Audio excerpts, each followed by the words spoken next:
Let It Go by Dame Stephanie Shirley with Richard Askwith. Read by Rachel Atkins.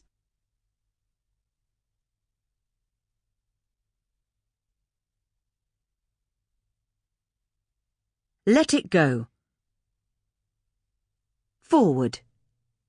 You can't be what you can't see is a line I often deploy when talking to people about the complex issues of equality in the rapidly growing technology sector. How can girls choose careers in technology if they don't see opportunities for them in companies? How can women apply for jobs in the sector or start technology-based businesses if the world looks so unlike them? Well, if we looked in the right direction, we would see Dame Stephanie Shirley, the woman we should all aspire to be. I am lucky enough to call Dame Stephanie Shirley my friend. We first met while giving speeches at the same conference over a decade ago, and with characteristic kindness, she invited me to lunch at her favourite London base, the Royal Society of Medicine. Lunch with Steve, as she calls herself, is a delight.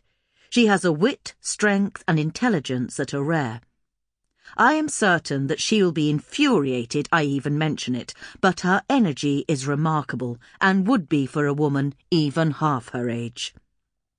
Our conversations are always wider-ranging and direct, but they often come back to one subject: comparing our experiences as entrepreneurs.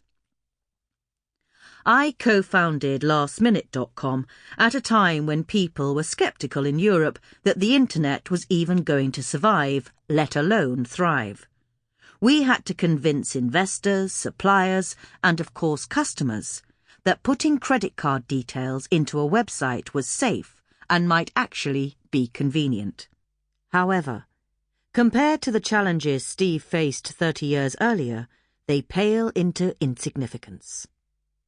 It is unbelievable to think that at a time when women were not even recognised as equal in the workplace under law, Steve employed only women, all working from home and all working on complex public sector projects such as the black box for Concorde. No fluffy, lightweight contracts. Hers were with government departments often dealing with issues of national security. We seem to have gone backwards, or at least sideways, in using Steve's creative ways to build successful, diverse companies.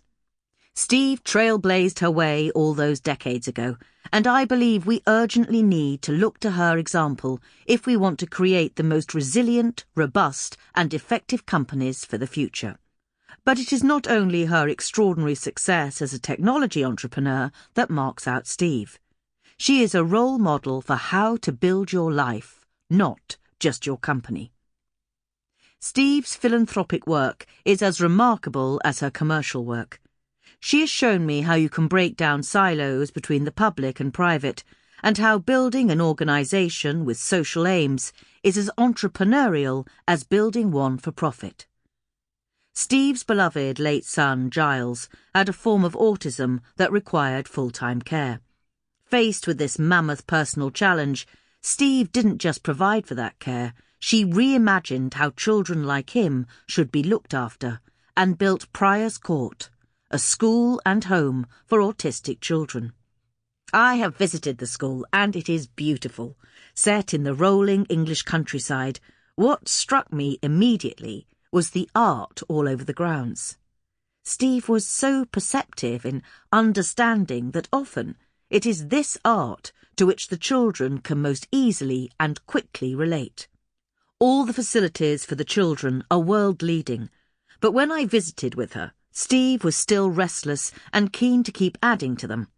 The latest idea was to build a bakery so the community could bake bread and sell it, and a year after our visit, the bakery opened. What I take from her story is not just how to be a woman in a male-dominated industry, but more importantly, how to have a life that is meaningful for its entire length. Sample complete. Ready to continue?